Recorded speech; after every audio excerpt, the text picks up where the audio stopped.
Hello you beautiful people and welcome back to Joeboy Racing. In today's video I'm going to be giving you my bets, my tips for Champions Day at Ascot. We've got an absolutely cracking day of racing there, Group 1 galore, some great storylines, so let's get stuck into it. So the first race I've had a bet in is the Champions Sprint Stakes, the 205 over 6 furlongs. This is a really deep contest, this is a tricky one. I'm looking for something away from the head of the market, a little bit more value to have smaller stakes on. Obviously, Lazat is a big player with a good course and distance win at the Royal Meeting. Big Mojo's coming in after a Group 1 success, always runs a good race. Montasib looked really impressive on the comeback last time out. However, there is one in here that caught my eye a little bit at a much bigger price, and that is King Cuan. Paddy Toomey horse. He doesn't waste many bullets. I've said it on the channel before. He really caught the eye, I thought, last time. He did finish behind Art Power, who's a bigger price in the market, but if you watch the run back again, he got inconvenienced and he still powered home really strong. I think he only went down by a neck or so. And at 18 to 1, you can get 4 places with a quarter of the odds on William Hill as well. I'm just going to have half a point each way on King Kwan to put up a little bit of an upset. I know it's, in such a strong race, it's going to be hard to find some value. However, like I say, I think he's just come into the boil at the right time.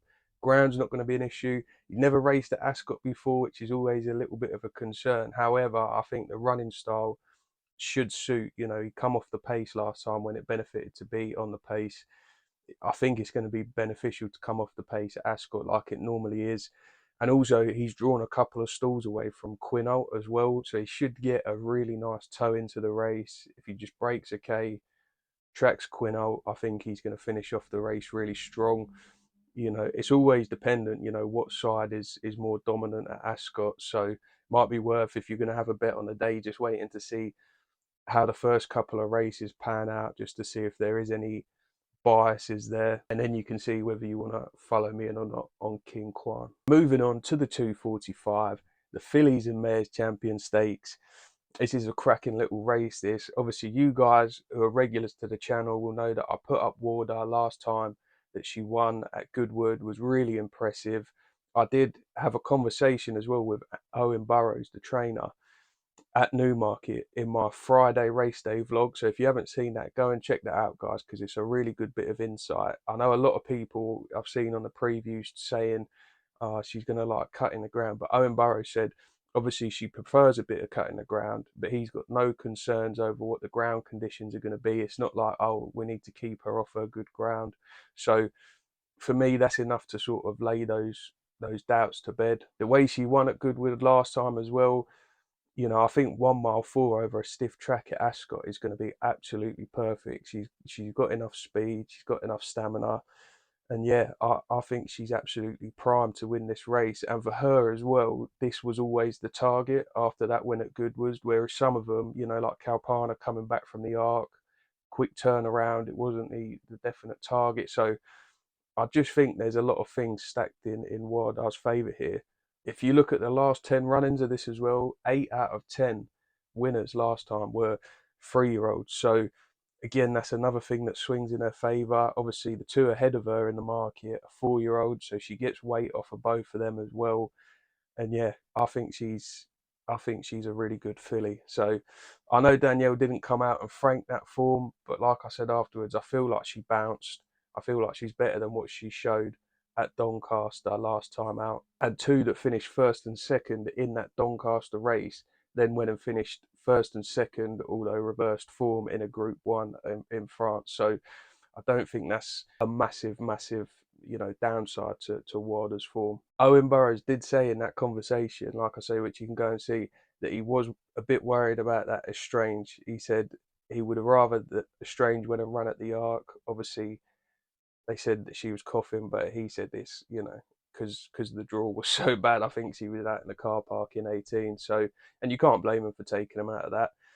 She likes a bit of cutting the ground as well. Did run well on good to firm against Mini Hawk last time, which is a good bit of form.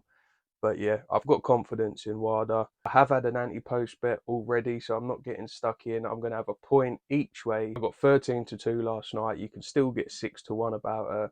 And yeah, that's my selection for the fillies and mares.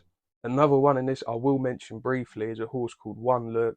I've put her up on the channel before, and she went and won for the channel. I think this is a really good filly. Really impressive coming off the pace last time in France. She shaped at the end of that race like the step up in trip to 1.5 miles will suit. However, that could just be because of the way French races are run, where they sort of save it for the end and have a bit of a sprint. So obviously that Waardah did turn along quite nicely. So I might just be being deceived there. I'm probably just going to have a small saver as well at 12-1 on One Look, because I do rate the horse. But the main selection is Waardah. Moving on to the 325. The Queen Elizabeth II Stakes. This is a cracking race over a mile.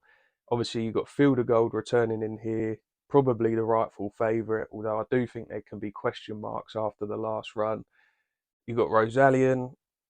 It's not quite happened for him this season. You've got to feel a little bit sorry, but how can you back a horse, that keeps finishing second, especially when he's a second fav in the market? I really like Never So Brave in this. I put him up last time out when he won a Group 1, albeit over 7 furlongs, but ran it well.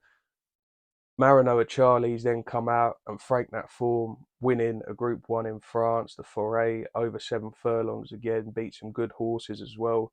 Again, I put up Marinoa Charlie for that one.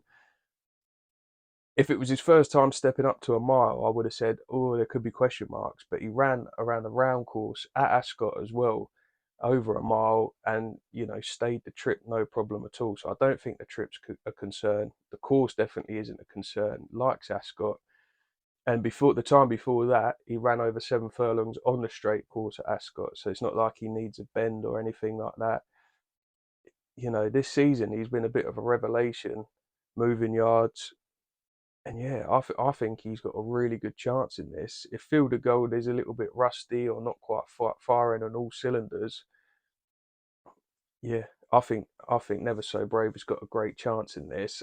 Again, when I was making my notes last night, I got on at 17-2 on William Hill's 4 places, quarter of the odds. He's now 15-2 on William Hill, 4 places, quarter of the odds. I've had 2 points each way on Never So Brave. So obviously you can tell who my sort of most confident fancy of the day is, and it is arguably the toughest race. You've obviously got Fallen Angel in here as well. She can't do anything wrong, you know what I mean? She's won 3 Group 1s on the bounce, won them nicely as well.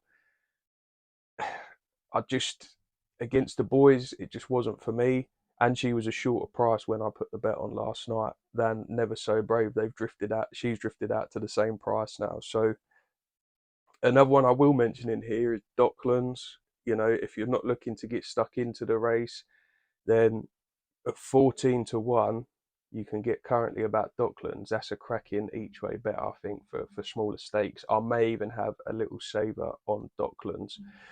The only concern with Never So Brave, drawn with not many front runners around him. A lot of them, you look, there's Never So Brave, Field of Gold, Docklands, Rosalian, Dancing Gemini, all drawn out on the stand side, and none of it. They're all closers. So you're probably asking now who's going to give him a toe into the race. Hopefully, you can get a bit more central, and Fallen Angel takes him into the race nicely. That would be my only concern. But other than that, I like everything about this bet. So yeah, for me, Never So Brave, strong fancy. 2 points each way in the Queen Elizabeth II Stakes. I will just touch on the Champion Stakes because obviously it's such a big race. You've got that cracking rivalry with Ombudsman and Delacroix. You've also got Calandigan thrown in there just for good measure as well. The market feels like it's a 3-horse race. The next biggest price, 4th down, is 14-1. So market doesn't think there's a winner away from one of those 3. If you do find a winner away from one of those 3, then fair play to you. That takes some doing. When I was looking last night, Almeric was a much bigger price, and I thought, oh, it might just be, for an improving horse, it might be one just to throw a small each way at. But you've not got many places available. It's shortened right in now to 14-1, 12-1. So I may have a play on the day, depending how my other bets get on. If we've had a good day, just because I'll be watching it, something to cheer on. But yeah, I can see Amric drifting back out a little bit. Economics is really interesting as well. I really liked this horse last year, but it's been off for a year. You just can't see it coming back against these, prime fit horses and winning. And if he does, then obviously he's a bit of a superstar. So yeah, no bet for me as of yet in the Champion Stakes. If those prices drift out on those two a little bit, I might just have a small little each way bet. Um, Depending on how well I get on in the start of the day. Moving on to the last race of the day, the handicap, the 440. There's a couple of horses in here that I like. I've not had a bet yet, but I will have a bet. I'm just going to wait to see how the draw bias is getting on, etc. If there is any draw bias, see if there's any sort of trends coming through there. Obviously, I've put up Fifth Column on the channel a couple of times before, and I bet him in a race day vlog at the July meeting where he won for us. He won for us again at York, got absolutely tonked in. I put him up in the Cambridgeshire as well, which obviously turned out to be a mistake.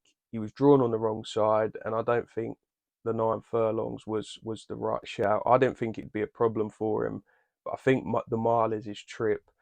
And I think he's run well at Ascot before. He did finish 5th at Royal Ascot. However, he was the first in his group away from the winning side.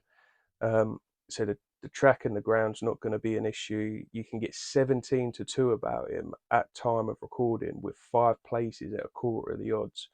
I think that's a real solid each way bet. He's drawn right down the middle of the course as well. And 2 of the last 5 winners have come from stall 11 as well. So I think there's a lot of things to like about Fifth Column. You can get a decent price about him. I don't think he's in too much trouble with a handicap mark as well.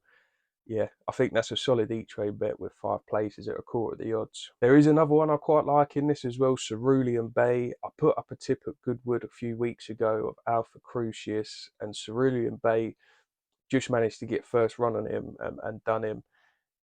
He just keeps performing really well in these handicaps. I know he's not probably the most glamorous option, but David O'Meara has won 3 of the last 10 run-ins of this. And if there is a lower draw bias, 1 to 5, if they keep winning on the day, then I may have a bet on Cerulean Bay as well. You can get 12 to 1 about him, I believe, at time of recording. Again, I think that's another solid each way bet.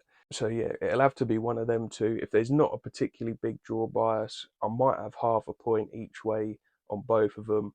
Or if there is something revealed with a draw, then I may just have 1 point win each way on one of them. So I know that's a little bit up in the air. I will be having a bet on the race, but I just don't feel like at this point, I don't think any of them are going to, either of those two are going to shorten considerably in the market. So I'm going to wait for the day, see which one I'm fancying, and then you'll have to check out my weekend review to see which one I've gone for.